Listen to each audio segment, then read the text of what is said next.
You are in the right place to catch all of the action for college basketball conference tournament week. We're going to be going through all the brackets here, making our predictions, our analysis, and we want to hear from you as well. We're going to be covering the ACC, SEC, Big 10, Big 12, and we're going to be popping in on tonight's live game between Gonzaga and St. Mary's. Welcome to You Talk Sports. My name is Greg Wells. I am your host. This is the talk show where you get to be in the show. We will be dropping the Zoom link into the YouTube chat, and you're welcome to come on up here and join us just like Jeremiah is doing here tonight. And tonight we are going to be focused on college basketball. I am super excited. March Madness brackets come out on Sunday. And to get the edge and start preparing to win your tournament and not embarrass yourself in making your picks, it really makes sense to dial in this week. This is the week when I go all in on college basketball and really start to watch who's winning and who's hot and who I need to be looking for into March Madness. And this is why our March Madness picks have always done so well, even though I really don't watch college basketball until football season ends. So only about the last month that I've been dialed in at all, and really only this 1 week. But this 1 week sets up everything for March Madness. It makes it a lot of fun because you'll be invested in who these players and who these games are, and it makes it so you know what you're doing. This is how you're able to win your pool. If you think you're just gonna, do some Google searches and dial in starting Sunday, that's what everyone does. And if you want to beat everyone, you need to dial in this week, and that's what we are doing right here tonight. This is You Talk Sports, and we are here every night. This week we are here live at 8 p.m. Eastern every night. We always talk basketball and football. We do a lot of fantasy football with all the NFL free agency. Yesterday, we went deep into that. If you missed that episode, I would encourage you to check it out. Tomorrow, we'll be back talking more about football and basketball. Tonight, we're going to be focused in on the college basketball brackets and what to expect in this week and what we think is going to happen. And what's great here is we bring in people from their various hometowns. Like Cameron has just jumped in from the Bay Area. He's probably going to have some very unique full insights into what's happening tonight. St. Mary's, Gonzaga. Jeremiah is over from the Ohio area, has probably some insights into Big 10. Myself, I have teams that have been on the eye for me. I spend a lot of time this time of year in the Raleigh area in North Carolina, so I'm really in tune with what's happening in the ACC. All of us bring together our expertise. All of us come together here and mastermind and share our best ideas, our best picks. And I'll also share, I'll have a lot of fun watching the games together. So we will be checking in on tonight's game with Gonzaga and St. Mary's. And let's start with that. Let's have everyone put into the YouTube chat who you are taking in this game. I think the spread was Gonzaga was favored by about 3.5 points. And I'm going to take the Z's to win that. Gonzaga minus 3.5. Put that in the chat there. Let's have everyone put into the YouTube chat there and who you are picking for tonight. And this makes it fun, and this gives us kind of a documented record of who we're picking. I've been, really surprised as I've been looking back over these, how well our picks have been doing here. Honestly, I only looked over my picks, but I'm like, wow, if I was actually betting all the things we talk about in the show, I would have made a lot of money the last 2 weeks. We're watching the games so closely here and talking about them in ways that I don't think anybody else is. And that's really giving us an insight and perspective to see what's happening in these games and to understand both for March Madness brackets and from a betting perspective as well. So as you're seeing, people are hopping in up from YouTube. Alex has just joined us. Look forward to getting your take on Wisconsin and the Big 10. And I see Will has jumped in from the Cleveland area. And I know Will follows a lot of SEC. We'll be talking about all the big conferences tonight. We're going to focus in on the main conference tournaments. We're going to look at those brackets. We're going to make our predictions. Some of the games have already started. We're going to focus in on who we think is going to be in the Final Four of each conference tournament and who we think is going to win each conference tournament. And we'll be recording those here, and we'll see who wins our little friendly tournament. And if you'd like to join us, I'm going to drop the Zoom link into the YouTube chat here. Come on up and join us on Zoom.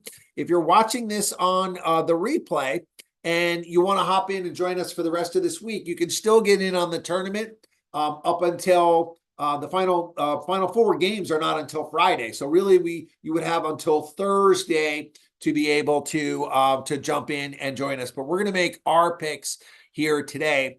And we're going to start with the little pregame show and analysis, just because not everyone knows everything about every conference in basketball. I don't even. And one of my favorite basketball analysts is Andy Katz. So we're going to play some clips from him about some of the conferences, and then we're going to go over them and go around the horn, just like we do on an Around the Horn TV show, except you get to be in the show here. That's what we're all about here at Utah Sports. So let me pull up this first clip here from Andy, and then we'll go around the horn, giving our takes on this. This is happening Monday night and Tuesday night. Gonzaga, St. Mary's are the favorites. As you can see on your screen, it's sort of a weird bracket the way they break it down here. But we're at a point now where St. Mary's will play Santa Clara, Gonzaga, San Francisco. Gonzaga beat San Francisco at the Chase Center. That was part of a huge week for them because then they also beat St. Mary's. So the way this plays out here, I would say that Gonzaga is playing better than St. Mary's right now. They just beat them in Moraga. So I'm looking at the Zags on Tuesday night to be the WCC automatic qualifier, beating St. Mary's. I think we're going to have another classic Gale-Zag matchup at the Orleans Arena. I've been there many times to that game. Not going to be there this year. It's always a great atmosphere. Gale fans travel well. Zag fans always. All right, so that is our game tonight, and I've asked you guys to just put into YouTube who you are taking in this game. Let's hop over there and just see what we've got in our YouTube chat here. Looks like Gonzaga money line. Yeah, the spread's only 3.5. So you think it might be close, Alex? It's so close, but I'm going to take the Zags. Isaiah's taking St. Mary's outright. The money line is probably good odds on that if you think they're going to win it outright. These games are usually close between these two teams, 3.5. It's just a field goal if we were talking football. But in basketball, that's a lot. That's the only thing that makes me nervous, but I'm still going to take the Zags minus the 3.5 here tonight. If anybody has any takes specific to these games, go ahead and use the Zoom raise of hand.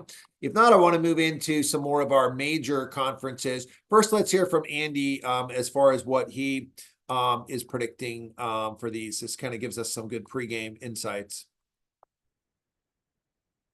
I know you can't see the whole thing here, but Richmond and Loyola of Chicago tied for first. You see the one, you saw Richmond is the one, Loyola Chicago is the two. Dayton is the three. And what's interesting here is that Dayton can get in on its own merit as an at-large. That's not the case for Richmond and Loyola Chicago. So Dayton, I know they've been rolling. I think Will's talked about them before. If anybody has any takes on Dayton or this conference, I want to really focus in on the main conferences. But I thought it'd be worth going by all of these just so we're being, getting to anything that you guys have expertise that you want to share in. It's back down to normal speed. The last couple of years, left the American to go to the Big 12, taking with them UCF and Cincinnati. So here we go. Here are the top four seeds. South Florida won the regular season. Great job by the Bulls. Problem is they don't have the metrics to get in by themselves. UAB, Andy Kennedy has always got a squad there. Charlotte's had a good year at 3. Florida Atlantic, they're at the 2 seed. Now, Florida Atlantic just beat Memphis. Memphis, early in the season, looked like an NCAA tournament team. That has not been the case of late. They're the 5 seed. So they're going to play the winner of Rice, Wichita State. Then if they win that game, they got to play UAB and then get to potentially South Florida. By the way, South Florida just lost to Tulsa, and Tulsa is there a potential rematch if they can get past that 8-9 game against East Carolina. So who am I picking here to come out of the American? Well, unfortunately, I think it's going to end up being a one-bid league. As great a years as South Florida had, I don't think they can get in by themselves. All right. Let's go around the horn for some takes here on this American League. Go ahead, Cam.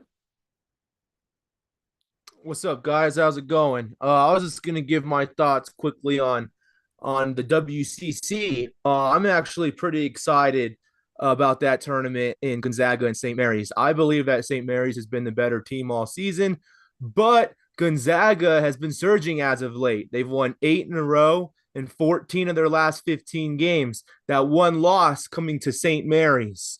But they looked real good against them just a couple days ago. You know, as Andy was pointing out, Gonzaga whooped up on St. Mary's. So I'm curious to see how St. Mary's is going to finish out the season. I thought they've looked good all season, and I think Gonzaga is trending upwards as of late.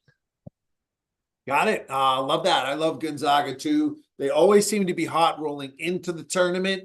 Doesn't always work out for them in the tournament, as we've seen, but sometimes when you least expect it is when these teams have their breakthroughs. Alex, let's go ahead and hear from you on any of these conferences we've covered.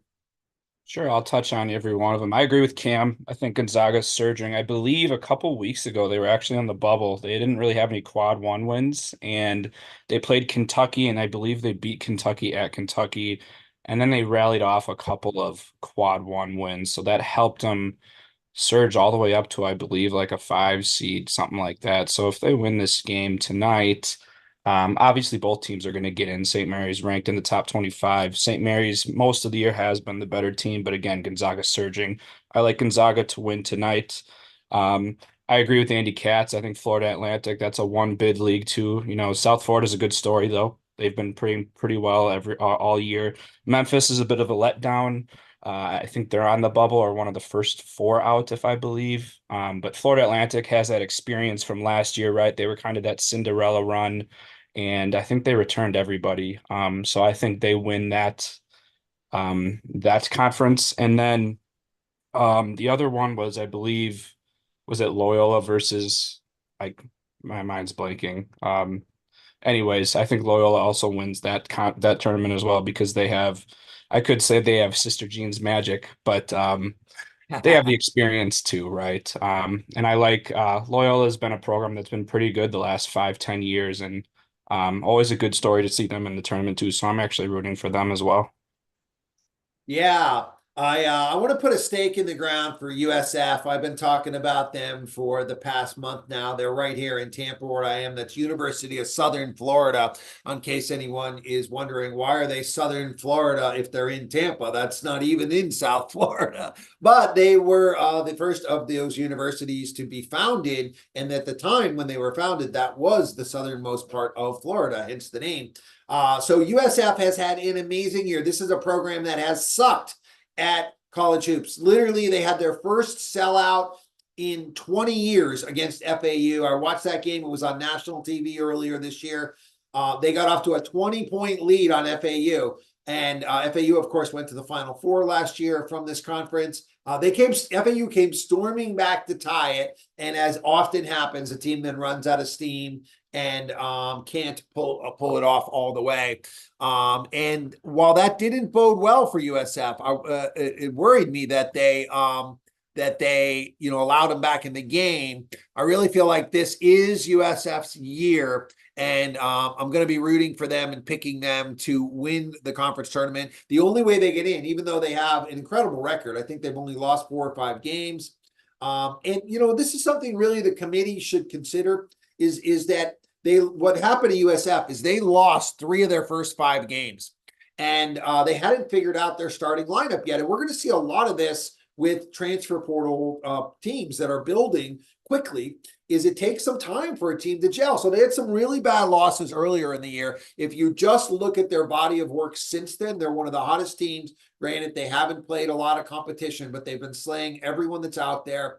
And I think that they have a chance to be a play-in team, even if they lose the conference tournament. I'm really rooting for them. I'm going to pick them. And I think USF will win that tournament, and then FAU will still get in as an at-large because they've been ranked most of the years. They have quality wins over Arizona. And both these teams could make a run to the Sweet 16. I don't see them going any further than that based on the matchup. Obviously, it's really too early to be picking anyone to go any further than that. All right, so let's hop back over to Andy's going to talk about the Big East right now, and we'll see what to expect there, and then we'll all give our picks and takes on the Big East.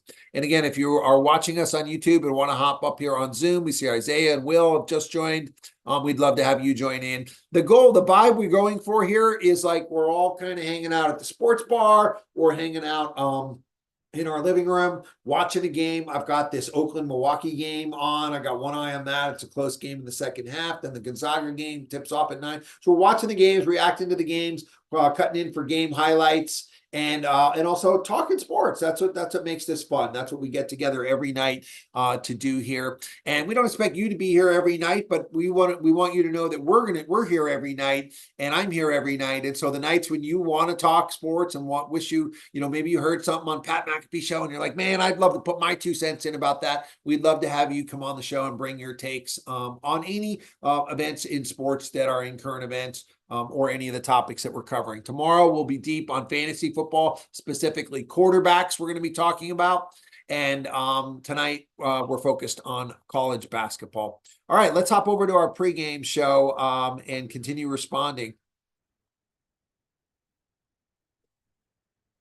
Colorado's playing right now. KJ Simpson's a star. I got Colorado. I have to pick at least one upset that's going to upset some Arizona fans. Arizona just lost USC. Well, this is the Pac-10.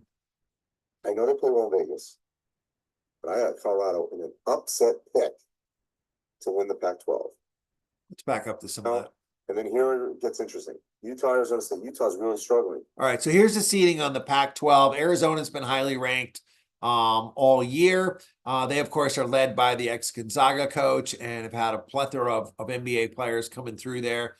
Oregon and Washington State. So it'll be Arizona versus Oregon and Washington State versus Colorado. And they may have already actually played some of these games. This tournament is rolling into it's rolling into this weekend. Yeah. I think they beat the Sun Devils. Rematch with Colorado. Decent games this season. And when Colorado beats them, we get a Colorado Washington State semi, Arizona UCLA, Arizona Colorado final. So Andy's picking UCLA to make a run here and knock off Oregon State and Oregon. I think that's kind of a tall order, although obviously UCLA has made a lot of runs over the years unexpectedly. I like the Buffaloes.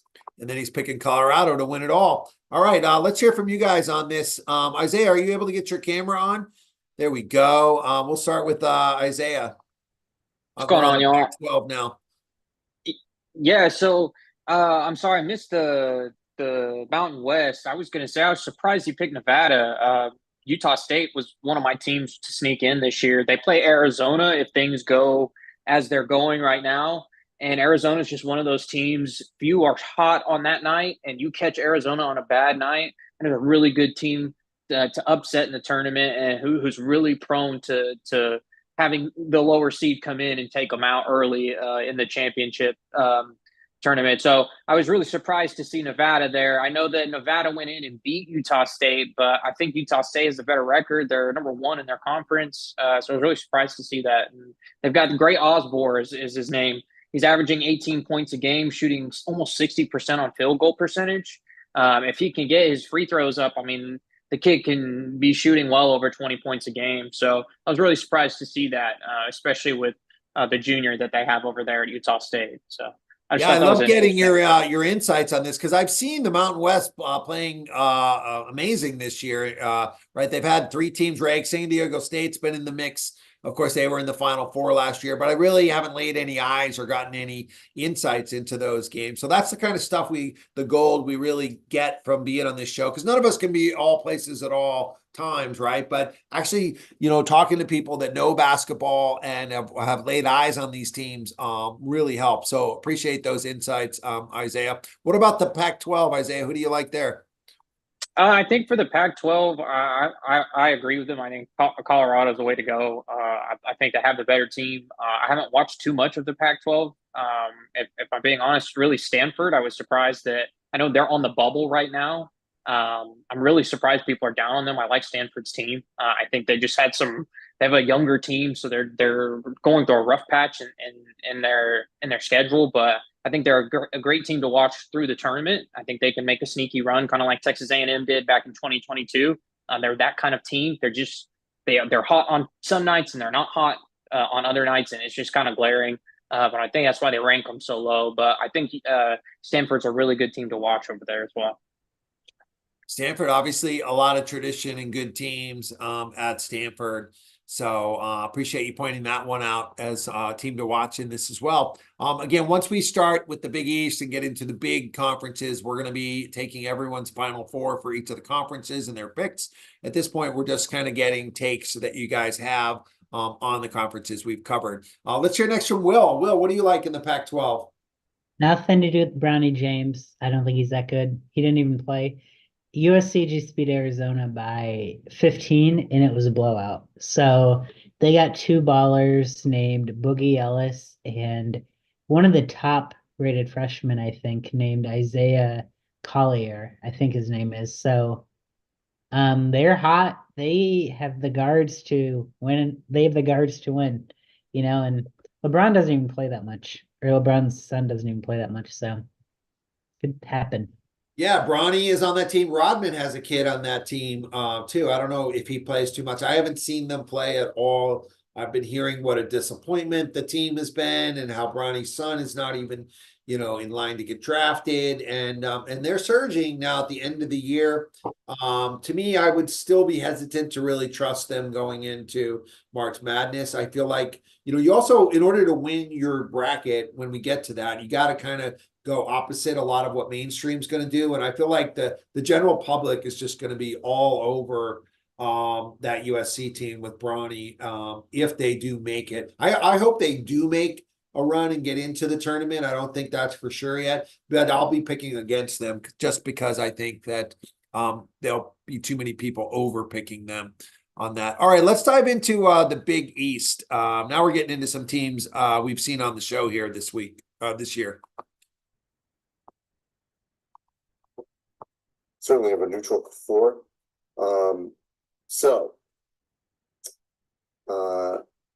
You've got UConn probably playing Butler. Seton Hall, I think, takes out St. John's and knocks the Red Storm out. UConn, Seton Hall, I think UConn advances. Providence beat Georgetown. Providence, Creighton. Villanova beats DePaul. Marquette, Villanova. I got Creighton over Marquette because I don't know about Tyler Poland. I don't know. So I've got a Creighton UConn final, high scoring affair, but I just can't go against UConn in the Garden. I just don't see it. They're rolling. I think UConn.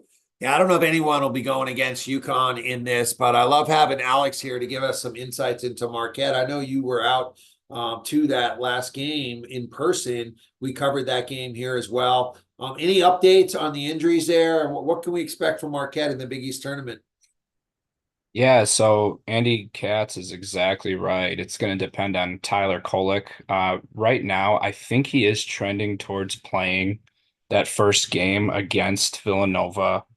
And just going on, I mean, Villanova is a team you gotta look out for too. If you look at the KenPom rankings, they're top 25 and they're top 10 in defense. And Marquette historically struggles against a very good defensive team. And if they don't have Kolek for whatever reason for that game, look for an upset from Villanova.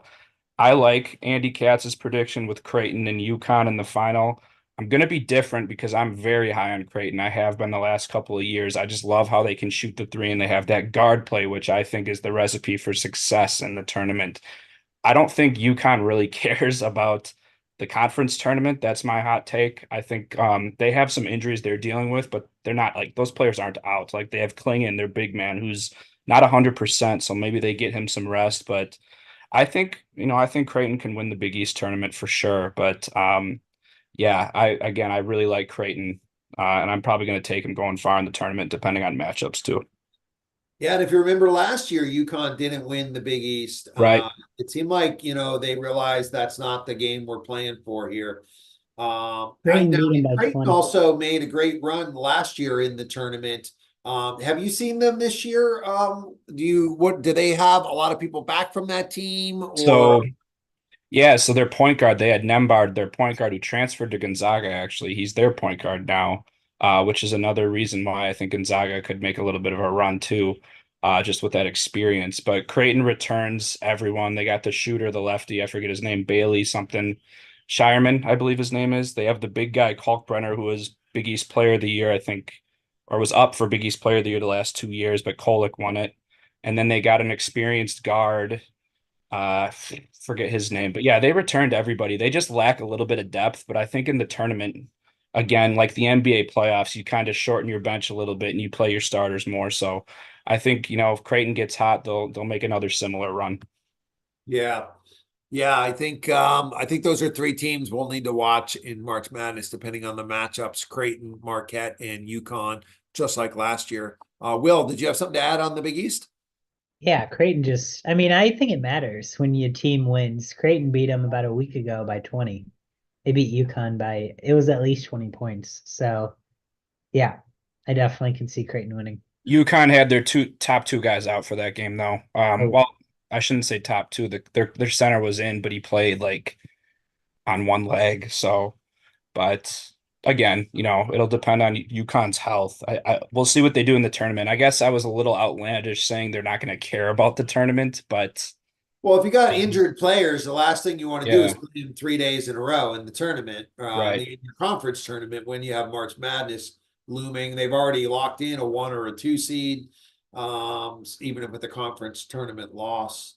So, yeah, good points there, Will, about Creighton having just beat UConn. The only other upset that I would put out there as a possibility is I'm a big Patino fan.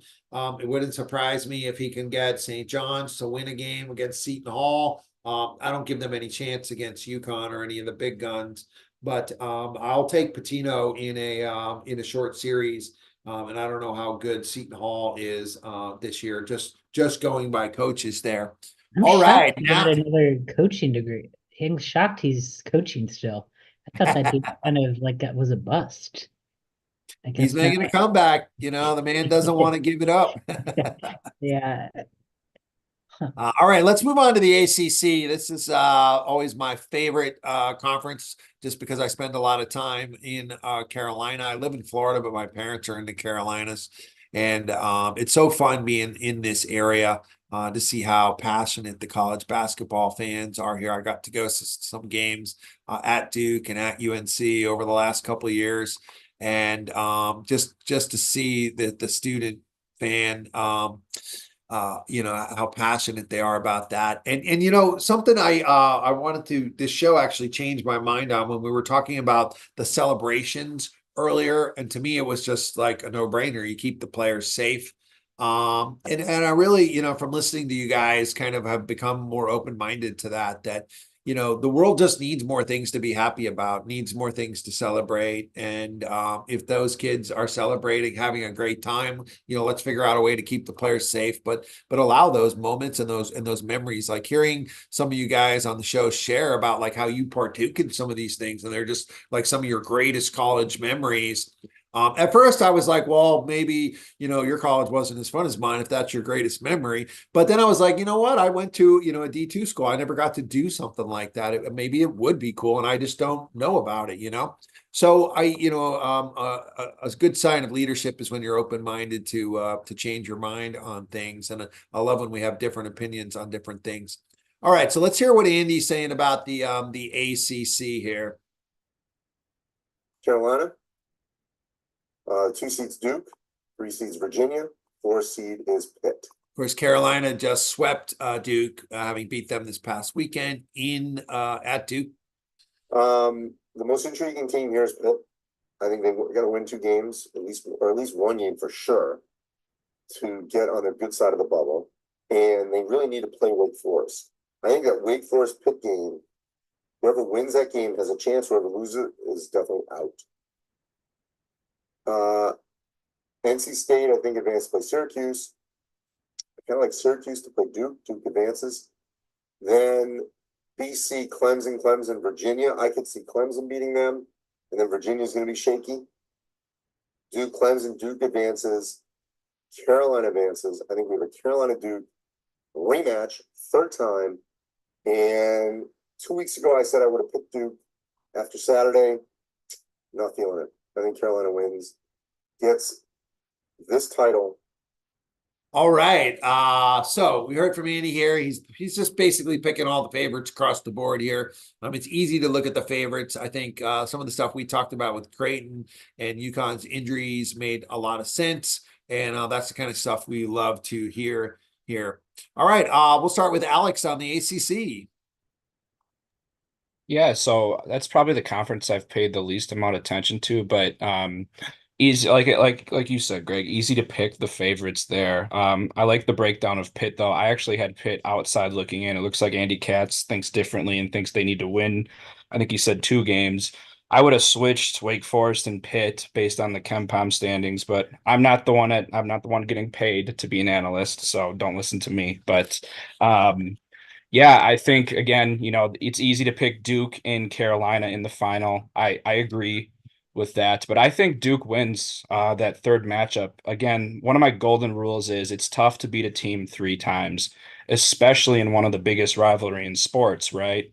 So I can't say I want Duke to win. I don't like Duke. I don't mind North Carolina, but I think that Duke wins in that 3rd matchup. But if a team had to get upset, I would agree it would be Duke. So I think Carolina, you locked them in the championship. Duke could get upset by Clemson, and we could see a UNC Clemson final. But if Duke plays UNC that 3rd time, I think Duke wins.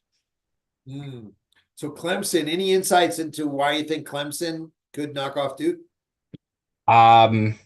Honest to God, I have not seen Clemson play once. I've seen Duke a couple times. Duke, I think, can get really cold from the field. Clemson, another defensive team. And Duke again. Clemson, I know, is a little more experienced, so that experience might help. But just Duke, if they get cold, I can see them, just losing and just giving up just a game there. It seems to have happened in the past a couple times. And Clemson really needs to win, right? If they beat Duke, they're in the tournament for sure. So they have a lot more to play for. Yeah, good points, good take there. All right, let's hear next from Will on the ACC. Yeah, and Alex might be able to help me out. I'm just shocked there's only 3 teams that are going to make the tournament. Like he's kind of acting like there's a good chance that only 3 teams make it. So Yeah, I it's feel like like 3 or 4. Yeah, I feel like it's usually better than that, isn't it? I mean, Maybe yeah, usually gosh, I think the ACC has been historically one of the best, right? Especially in the tournament. And I mean, I'm a cheering for the Big 10 always, and the Big 10 doesn't hold a candle to the ACC, especially in the NCAA tournament as of late. But this year the ACC's down. Notre Dame being bad is not good for the ACC. NC State, they've been pretty good the last couple of years. They're struggling. A lot of these teams are struggling. A lot of them are really young though. So if none of these guys go to the NBA, you might see another resurgence of the ACC in the next couple of years, I think. Yeah, and I'll have a lot to say on that too, having seen a lot of them this year.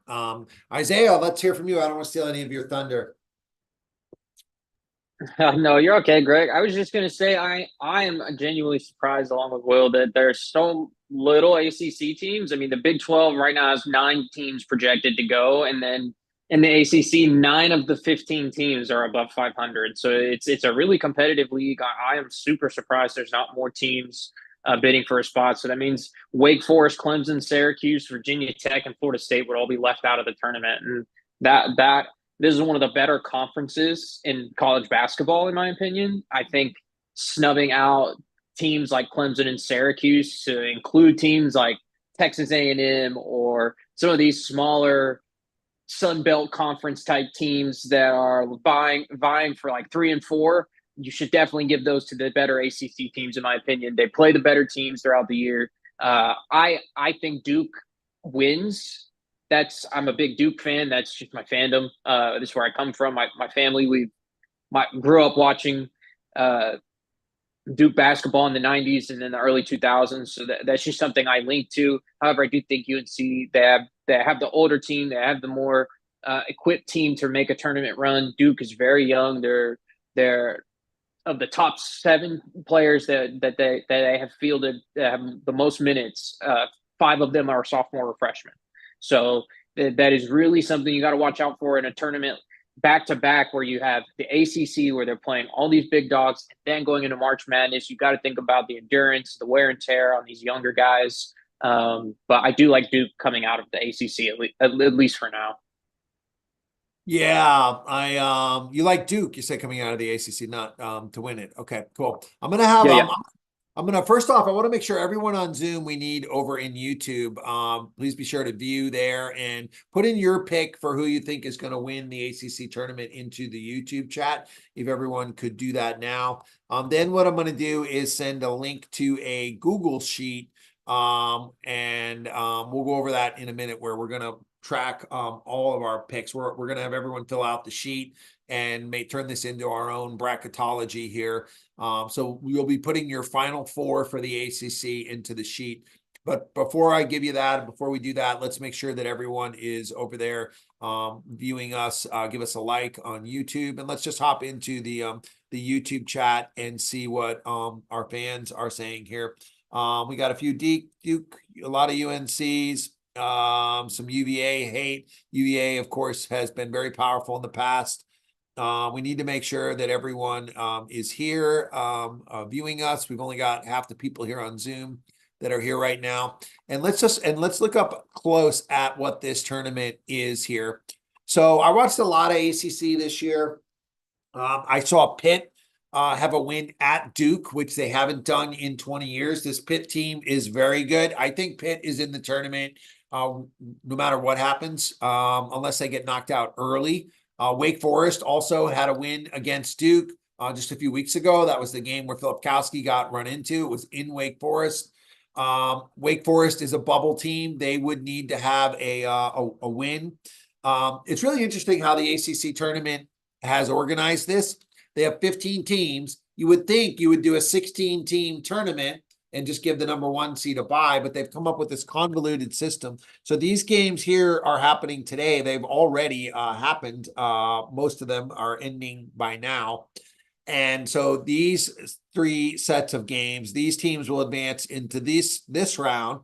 And then these teams will play tomorrow. We'll be covering those games. The winners of those games advance to then play on Thursday. So if, for example, NC State or Notre Dame, who won today, were to go on a run, by the time they get to here, they've already played 2 days, and these teams have been resting for 2 days. So they're going to be super tired, making it really unlikely that there will be an upset. And that's because the tournament, the ACC does not want an upset. They want it to be Duke, Carolina. That's what's best for the ratings. That's what's best for the reputation of the league. And especially this year where the league is kind of down. And a big part of that is the changing of the coaches. Coach K being gone, Duke is not the same. You can't expect them to be the same. Turning it over to someone who didn't have a lot of coaching experience like Shire. And Carolina has done better with Hubert Davis. He had more experience taking over that team, and of course has led that team to the Final Four 2 years ago. They still have Baycock and Davis back from that Final Four team 2 years ago. And what I was really impressed this past weekend when North Carolina won at Duke, Baycott and Davis both had bad games. Duke shut them down. and it was the other guys on the Carolina team that stepped up to have big games. So Carolina has a lot of shot makers. They're starting to look like a team I'm going to be looking to go into my Final Four or even my championship game. Obviously depends on the matchups they draw in the tournament. But so as far as picking this here, so the Final Four starts here, right? This is what we all want to put into the spreadsheet. And let me put the spreadsheet into the chat here now that we got everyone over on YouTube. I'll put the spreadsheet here, and I'll just watch on the screen here, and I'll kind of show you how we want to fill this out. So basically, you'll add your name here. I'll just put some of them in here to make this easier, right? So like, for example, Will would go here, and Alex would go here, and Cameron would go here. And then we're doing the ACC. Let's make this a little bigger. And so first we're doing your Final Four of who you think would make it. And of course, we can refer to this, right? So the Final Four would be here. So you're picking who's going to have won some of these games. I think we all expect UNC to roll through these teams. We don't know much about them, but they're going to be, on having played already. This Wake Forest Pitt game, I think, is a really interesting one for us to pick. So I'm going to take UNC. I'm going to take Pitt here. And, if it was Pitt or Wake matching up with Duke, I think that Duke is very susceptible to lose a game, but matching up against Carolina, I don't see that happening. Syracuse and Clemson are the better teams here. They'll probably advance. And so Duke will beat Syracuse. I don't see Clemson beating Virginia. I was surprised to hear Alex thinking Clemson could maybe even knock off Duke. Virginia always has a great program based on their record in the ACC. I don't see any reason for them to lose, although obviously, we got to pick some upsets in order to win our tournament here. Like if we all pick chalk, none of us are going to, you're not likely to win. So we've got our Final Four. And then for the ACC, we've got our championship game would be the final two. And then we've got our overall winner for the championship here. And it's interesting, Alex said something I've heard said many times. In fact, I had a coach of mine say this to me in high school. We had lost to this team twice in the regular season. They had slayed us one of the times by like 20-something points. And I remember a coach telling us, it's really hard to beat a team 3 times. You know that, right? And, I remember being a kid thinking, yeah, right. We just got murdered by them. That's just something coaches say to players to try to, get them to not doubt themselves so much after having lost twice. It sounds good, but it's not true. And sure enough, we won that game in high school, and I've seen so many times now where it has become true. So despite the fact, like the logic side of me says, like, if you've lost twice, the odds are you're not as good. You're going to lose again. There's something to that. There really is something to that. And so let's fill out in here, who you guys are picking for your championship round. And I'm going to go with that as well and take Duke there. So UNC and Duke, and I'm going to take Duke to win it all. That being said, I do not trust this Duke team in March Madness. I think they will peak at the ACC tournament, and I think that'll be it for them. Sweet 16 is always a possibility if they get good matchups. I wouldn't count them out past that.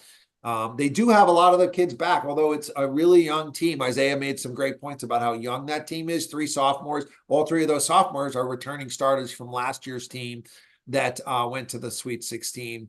And but big things were expected of them. Last year, they got hot in the ACC tournament, and we all kind of fell for it and thought they were going to go on this run with the Fab 5 freshmen, and that didn't work out at all. And the smart players, didn't fall for that. So let's make sure everyone got that. Cameron, do you see the sheet there? I want to make sure you saw what we're filling out. All right, cool. Let's move on to our next conference here. I'm getting a lot out of this and enjoying this and having a lot of fun with you guys. So let's go next to hear what Andy has to say. And next I was gonna buy some chalk, but you guys have a lot of it already, I guess.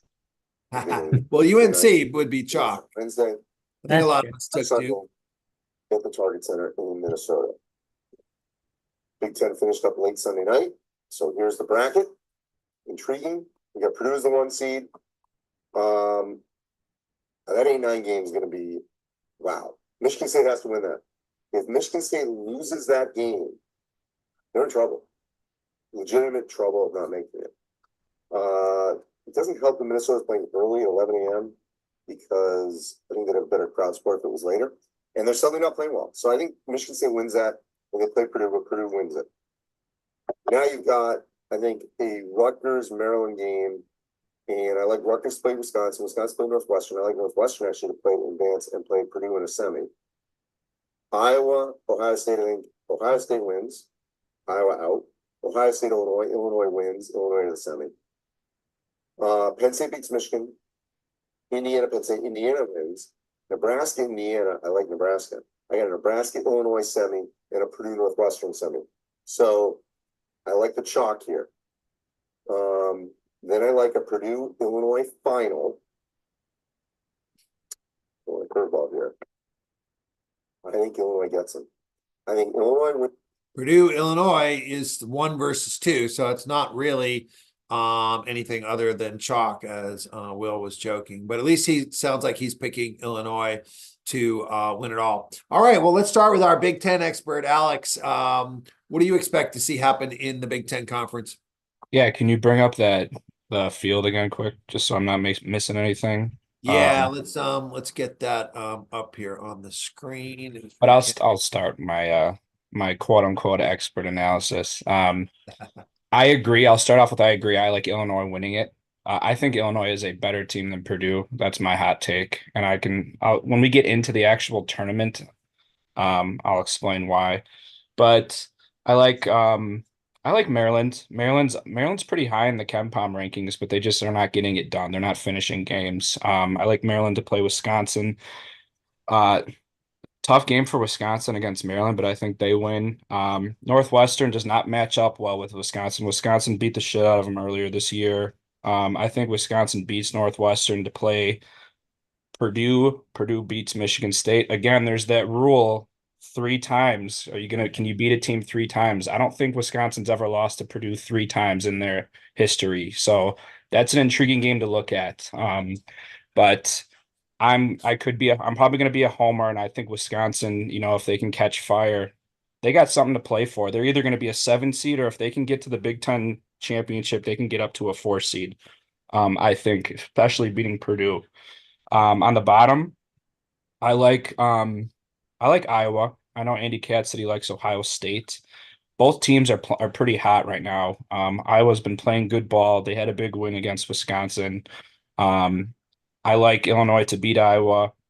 I like Penn State to beat Michigan. I also like Penn State to beat Indiana. Indiana, if you've heard, I don't know what's going on with their program. They're losing recruits left and right. Mike Woodson is rumored to be leaving. They're just a mess right now. But with all that turmoil, I think Penn State upsets them. Penn State plays Nebraska. Nebraska wins. Nebraska, Illinois is a great matchup. That is a really fun game, a lot of scoring. If you like scoring, I know that the first time they played this year, it was a close game. I don't know if it went to overtime, but I think it was pretty close. Illinois wins that game. I'm going to be fun, and I'm going to say Illinois plays Wisconsin in the final, and Illinois wins. All right, I love it. Let me put this into the sheet here so that we can kind of do this again for the Big Ten. And the reason why there is some logic besides my fandom for Wisconsin. Wisconsin can beat any team in the country. It's just it depends on what team plays, right? And they can lose to any team, or they can beat any team. They did lose to Michigan this year pretty badly. They lost to Rutgers pretty badly. They beat Marquette. They beat Marquette's ass. They beat Michigan State twice. They hung with Arizona, hung with Tennessee, and then they've hung with Purdue twice too. So Wisconsin, it depends on what team you're getting, but Yeah. that's my take. Talk to me about Rutgers. I thought they were a lot better. Rutgers Rutgers lost some guys to the transfer portal, Okay. actually. They lost a guy to Connecticut, Cam Spencer. That little white guy who can shoot for Connecticut was Rutgers last year. They also lost their um, Big Ten, or their first team all conference Big Ten point guard, Paul, I forget his last name. But Okay. he transferred as well. So they've lost some guys. Rutgers just can't shoot. A good defensive team, they just can't shoot. They've also been injured a lot of the year too. So they're going to be pretty good next year. I think they actually have a top 10 in the nation recruit coming in next year, a guard from New Jersey. I I forget think his they name. have two. They have Two of two. them. They might have two of them, you're right. But they're going to be good. Yeah, I think that it's important. There's been a lot of buzz about Rutgers, especially because of next year's recruiting class. And New Jersey's a hotbed for basketball. There's a lot of players that come out of there. Could be very bright for the future in Rutgers now that they have a new coach in there. But I think it's important not to let that hype fall into this season. This season, they just don't have the players to execute, and their record shows that. So I think some Greg, people. I had a question for you though. So I've heard a I've heard a rumor, and so Purdue, I think that Big Ten conference, the season ended with Purdue playing Wisconsin. I think Wisconsin lost by 6. I didn't get to really watch that game. I was busy with something else, but I just saw on social media a lot of people, and not just Wisconsin fans, just bitching about the how Zach Edey gets officiated, and people think that Purdue is going to be the 1 seed that gets upset again because the Big Ten officials aren't going to be there to officiate him, because he does get a favorable whistle, right? He's 7'3". He plays under control for the most part, I would say. But have you heard rumors about that, or how do you feel about that? Different conference officiating, if you get what I'm saying. Yeah, I mean, it's going to be, obviously neutral officiating when you get to the tournament. And it's possible that the Big Ten, the officials who work for the Big Ten, not that they're fixing games in any way, but hey, this is our Big Ten guy. We got to let him play and shine and be the conference player of the year. And thus the officials, have, given that leniency to the post. So I don't think there's anything underhanded about it, but I think it's highly likely. And I think to me, it's a thing that's only like, maybe that's like a 1 or 2% thing, not something that, oh, now they're going to lose as a 1 seed or a 2 seed type of thing. But it also goes back to, I just don't feel like teams that are led by a big man can win in March Madness. Is not built for the big man. You need the closer at the end of the games who can hit the jump shot, make the free throws. Big men are not good at that. So I think that Purdue I will not be picking them past the Sweet 16 for sure. I won't be picking them to lose in the first round either. I think that's suicide if they're clearly going to be a 1 or a 2 seed. Well, let's stay focused here on the conference tournament. Will, did you have anything else to add on the Big Ten?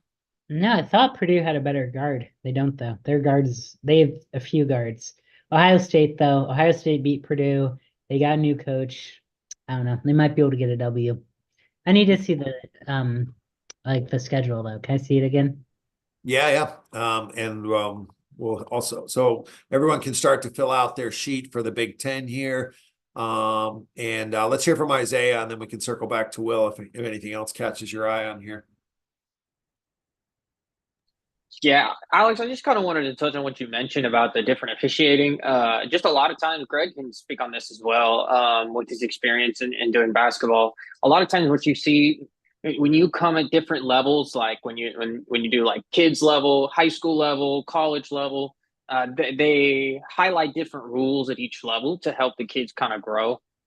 So you'll see less of it at professional because they have more of a group, and the referees they use the referees on a more consistent basis, whereas college level, high school level, it's rare, it's very regional. So whenever they do tournaments and things like that, they use the referees from those regions. And so just a lot of times you'll see different viewpoints from different regions. Some referees highlight different things, some instructors emphasize different things. So that's a lot of times where you see the inconsistency, especially at the college level, with officiating, is just kind of the regionality of it, and then the perspective of the certain referee as well. Mm-hmm. Yeah, and again, I don't want to make this all about the referees, but a lot of things is is game flow with the referees. Referees, we really try to have a consistent flow and consistency to our calls.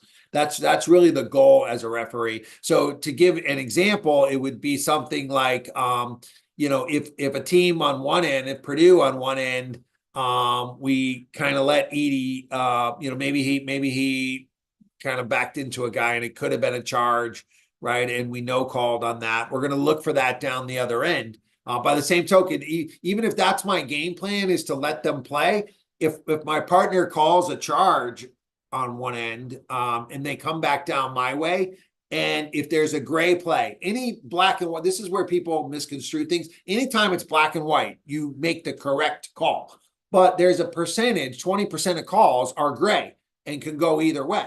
And if those are the calls that you have to have in mind, the referee, like, what did my partner do last time on the other end, or even, back in the first quarter or the first half, since this is gray, it could go either way. I'm going to go that way. It's not for me to, flip a coin or it's really keeping the whole, what's happening in the game in mind to try to keep things with an equal flow and perception to things. And that being said, so when a game has one team with way more free throws than the other team, the refs know this.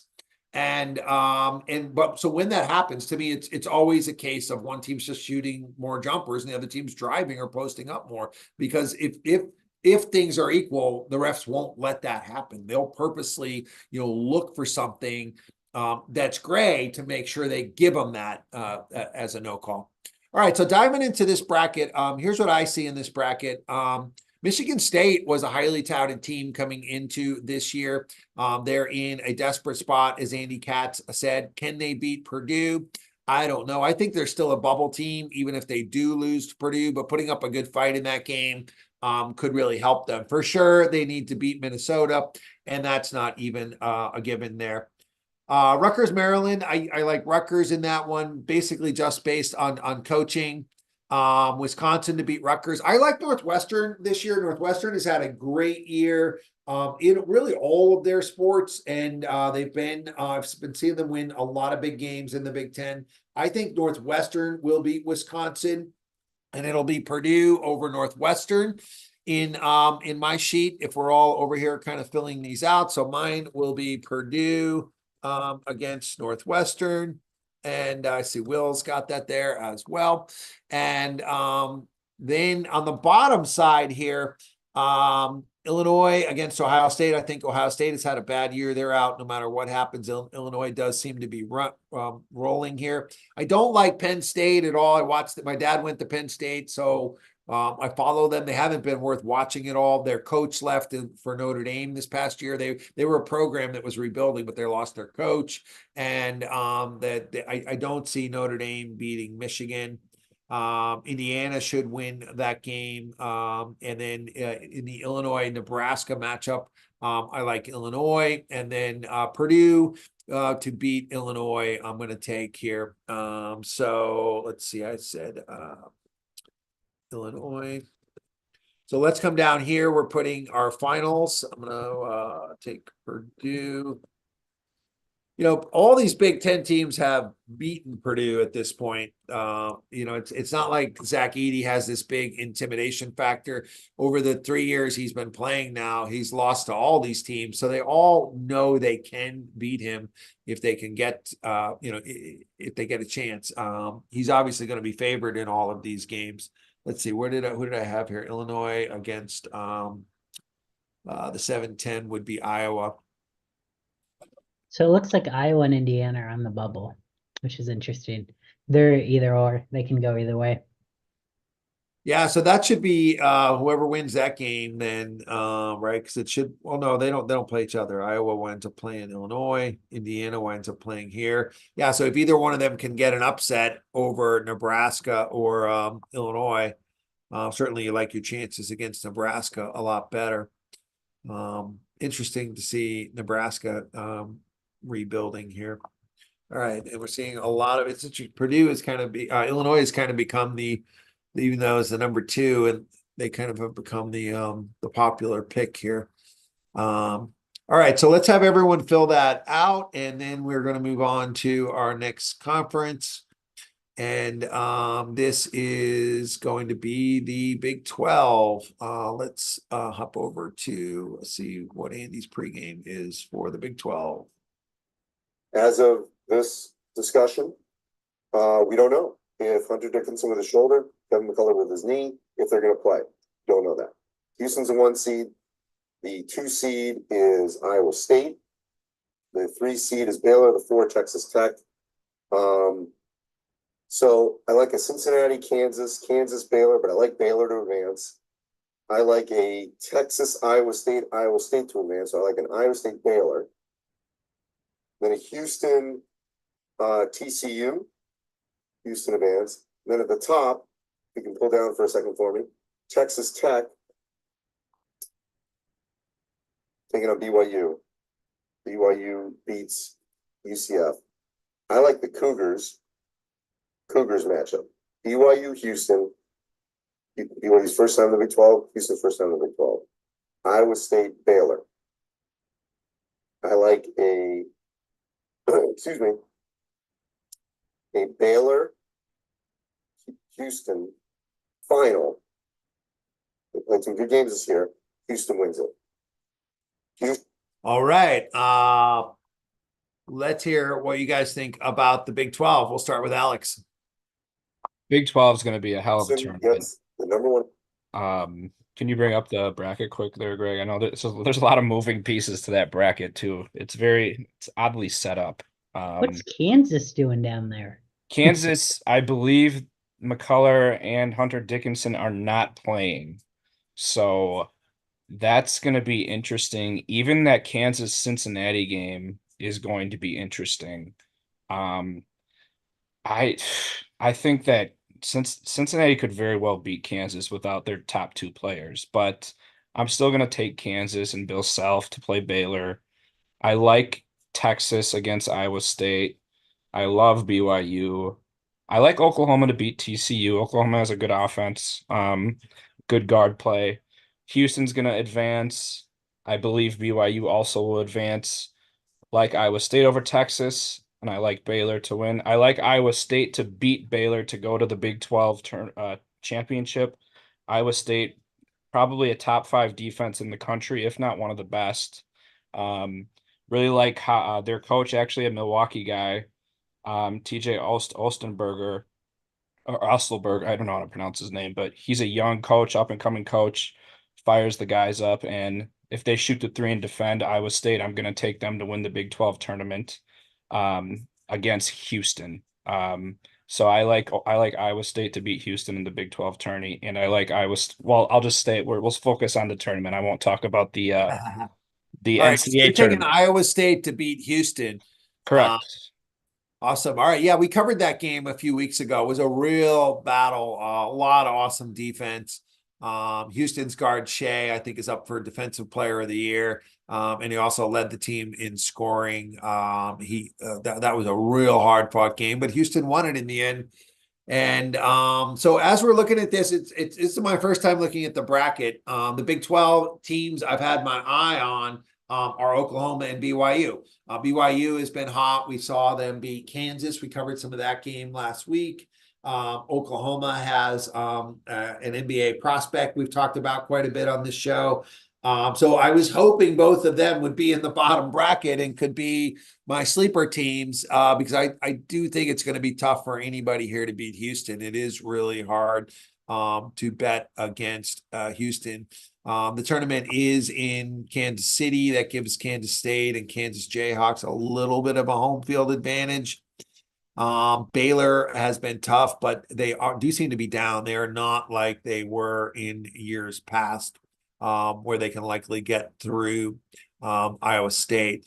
So if we're filling this out with our Final Fours here, I think the one that's really up in the air is that Texas Tech BYU game. I think that BYU would be the higher seeded team based on how they're playing now at the end of the season. But in early in the year, Texas Tech was doing much better so their overall record has earned them into that spot there.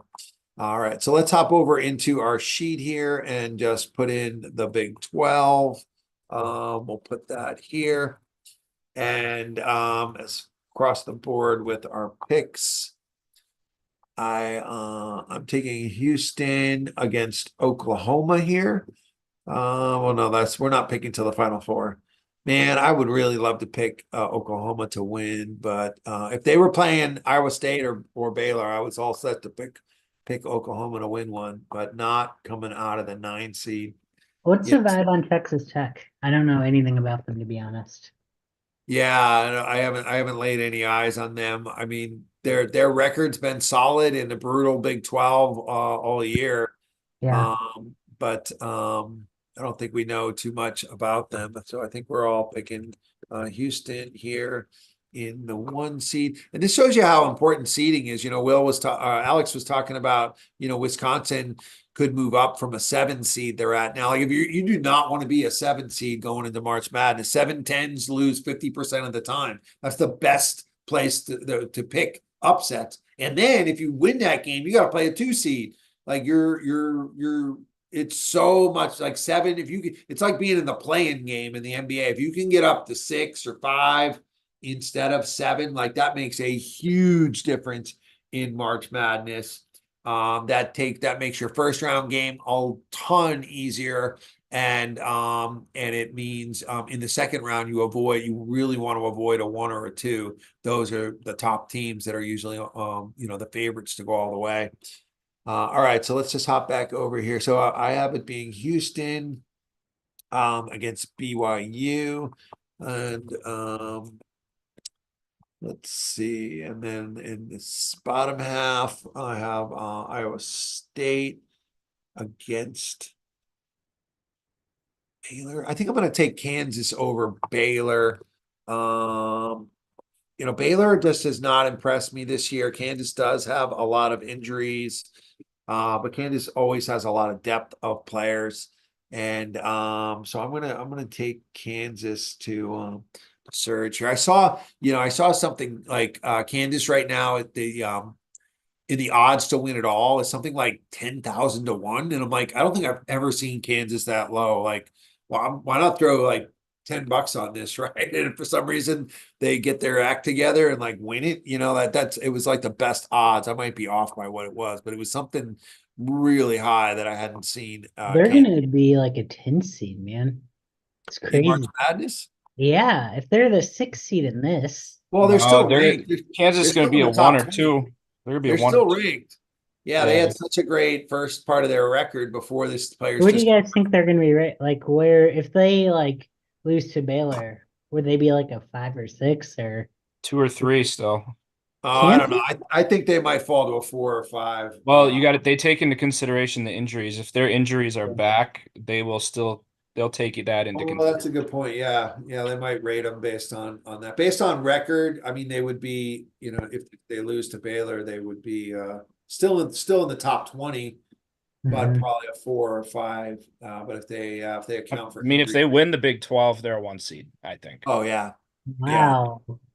That'd be quite the journey, right? The thing is their conference, right? Like their overall record is still worthy of their rankings, but their conference record is what's dropped them down to where they are here. That's the best conference of basketball, I would have to believe, right? Big 12. They got one of the most interesting centers in the league. Yeah, too. either I think the Big 12 or the SEC. SEC for sure is what I'm thinking.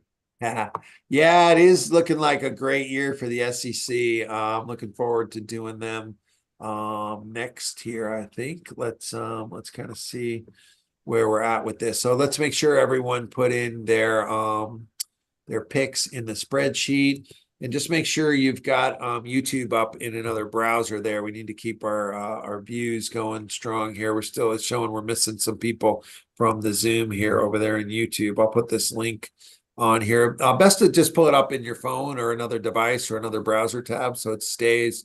We want it to stay on while we're broadcasting here. It's an important part of us being able to expand the reach Let's see here. We are coming next to An overall seed. um back button. Yeah, there's a couple other conferences we're going to skip here and go right to the SEC for our grand finale.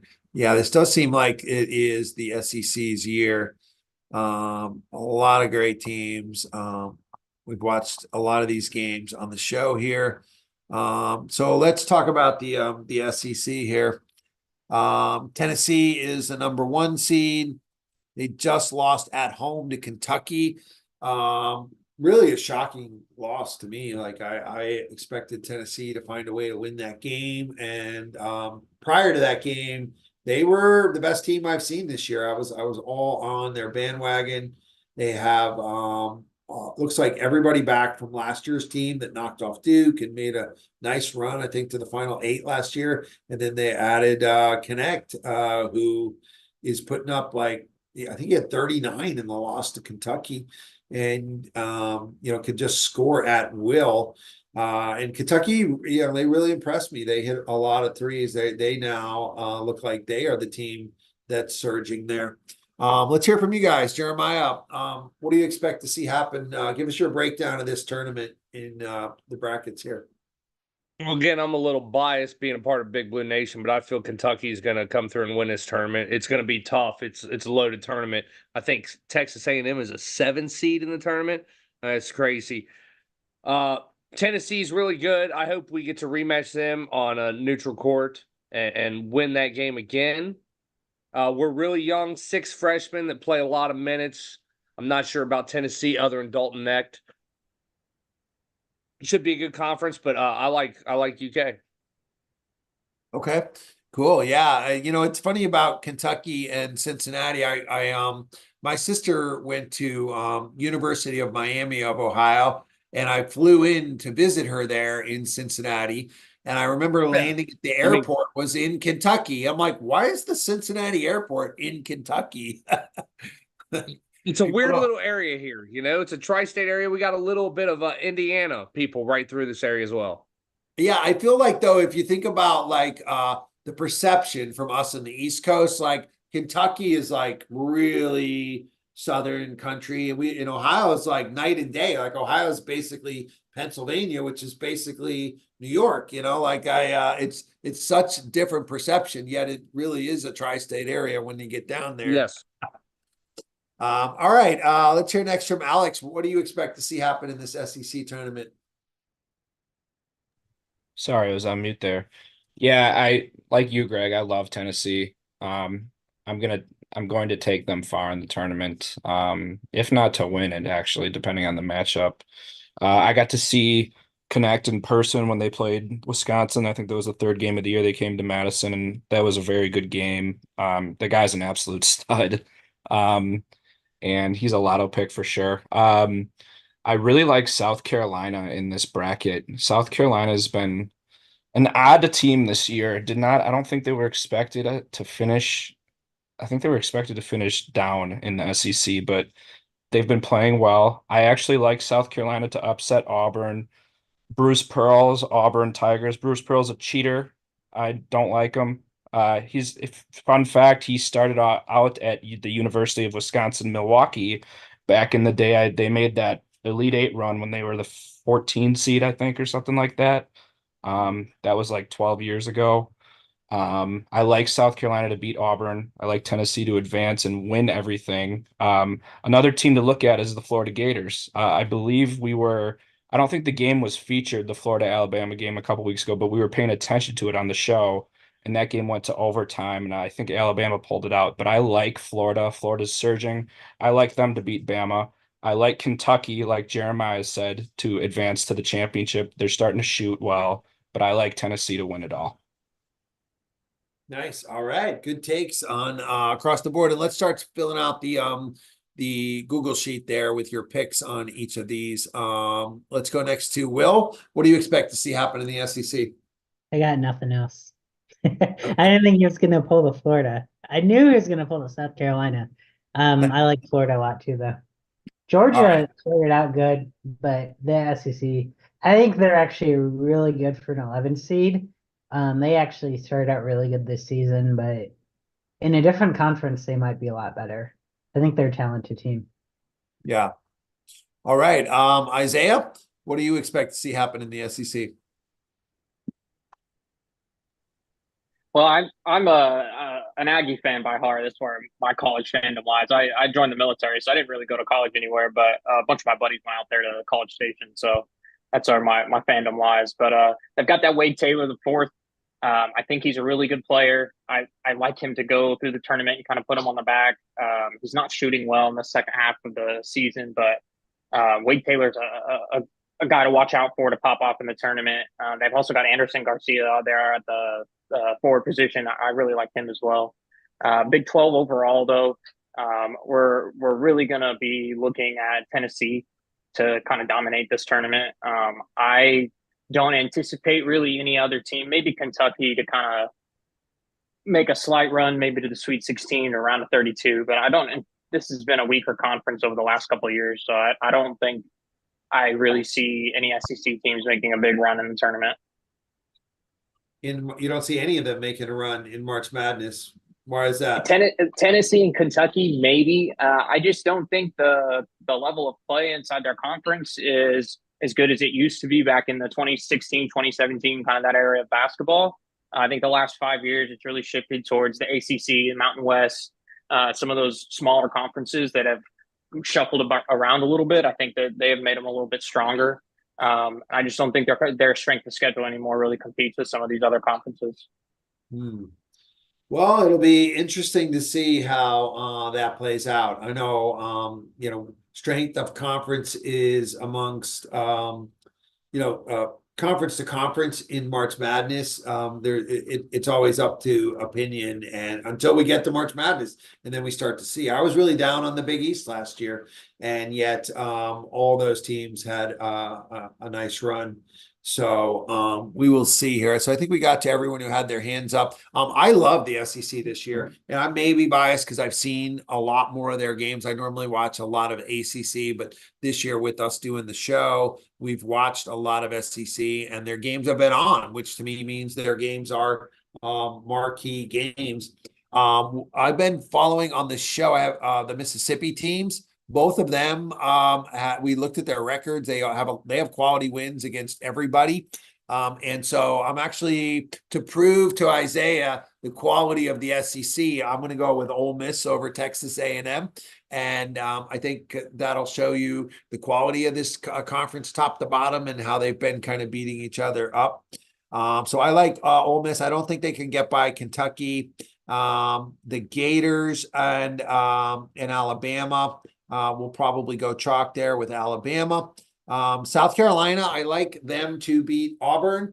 Auburn is a team led by a big guy. They have a 6'10" guy. He's dominated against teams that don't have any inside presence or teams that don't have a lot of players. And but when it comes to tournaments, teams that are led by the big man tend to struggle and blow the game at the end. So I'm going to go with South Carolina over Auburn. Tennessee will play Mississippi State in advance, and Tennessee will beat South Carolina. I'm going to take Kentucky over Tennessee. As much as I love Kentucky, I love Tennessee. Kentucky just beat them in Tennessee, so I don't see any reason to think moving to a neutral site and giving Tennessee a second chance, it's going to turn out any better.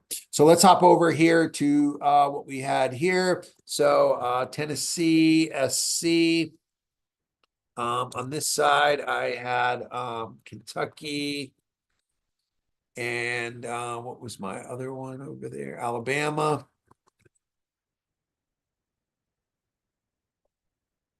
I love seeing, Will's got his SC team going all the way through. That would be huge for them. That would be such a milestone breakthrough for that program. But I'm really looking forward to seeing Kentucky play Tennessee again. I hope we get that game. That's going to be a lot of fun to watch. And of course, these championship games are going to be on Saturday. So we are going to be online for some games over the weekend. I think it's also really important for the show. Well, Friday night's show was our best viewed show ever. We had almost 1,000 views, and so that's we're constantly adapting, and we have to look at that. That maybe that's prime time. Maybe that's because it was a Friday night. There's more people hanging out, watching sports, being on the show on Friday night. It was also the Lakers were on. It was a pretty good game that came down. Right, it was against the Bucks. So that could be a factor in all of it, but it's possible that our audience wants weekends, and I really wanted this to be a Monday through Friday show, and I don't like working on the weekends. I don't work at all on Sundays, but this is barely work. So going into this weekend, we're going to have some coverage. I'm not sure what the schedule will be. It'll depend on what time the games are on Saturday, and for sure Sunday. How fun is it going to be able to talk through Selection Sunday together? And that's plan on that Sunday at 6. We will be here on Zoom as well. All right, so we have covered all of the conference tournaments. Let's just do kind of last takes around the horn here. And yeah, I'm excited. I feel like I know a lot more about the teams now, just getting a little bit of pieces from each of you guys who brings different expertise in different places. That was our goal for today, and mission accomplished. Let's go first to Isaiah with last take.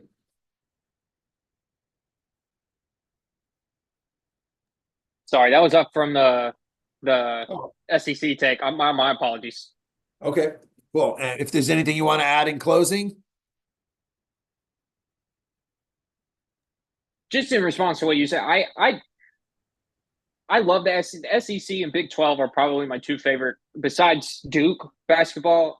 They're probably my favorite conferences to watch. It's just who I grew up on, even women's basketball. I guess I over criticize the SEC.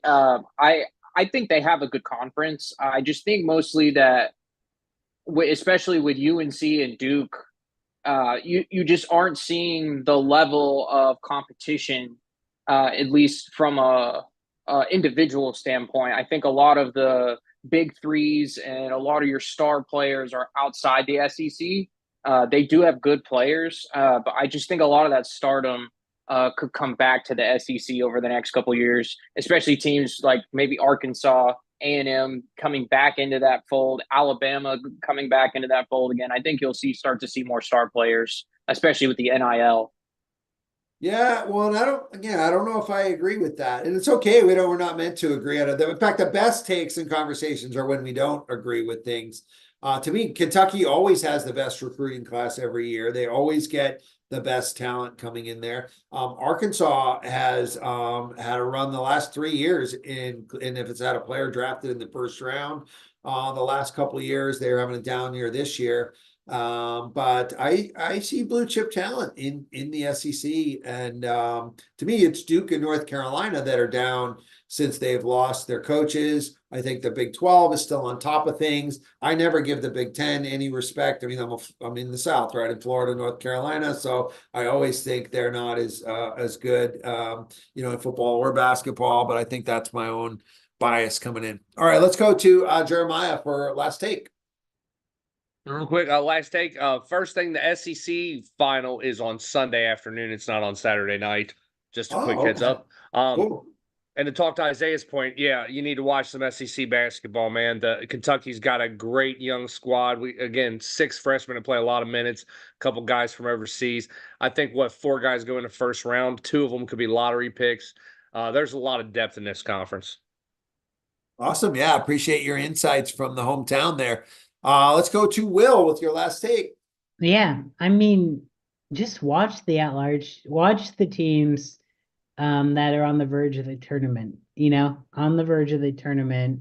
There's always 1 or 2 teams that are on the verge that need a few wins, and then there's always going to be a team that nobody even thought was going to make the tournament, make a run in these major conferences. So we'll see who that team is. I don't know who that team is. Maybe Do you think a team that needs to win to get in the conference, do you think that they outperform, they play better because they're desperate to get in? Does it actually work out, do you think? What do you get? I need to get everyone else's opinion on that. I don't know. What do you think, Chris? I mean, it sounds great in theory. I was wondering if anyone, I has feel any like there's opinions. Not always one team, like Syracuse did it, Georgetown did it. There's always a team on the bubble that needs to win it all, and they win it all. I feel. I could be way Yeah. off. Yeah, I mean, the logic is there that a desperate team is going to play better. Their back's against the wall. This is do or die for them. They're going to leave it all out there. Alex, go ahead and give us your final take. Didn't Georgia run the table a couple years ago when they were like an 11 seed in the SEC to make the tournament with Tom Crean as the coach? I don't know how long. I know they did it. It was maybe 5 years ago. I'm not. Someone can fact check me on that. Maybe Jeremiah, do you know?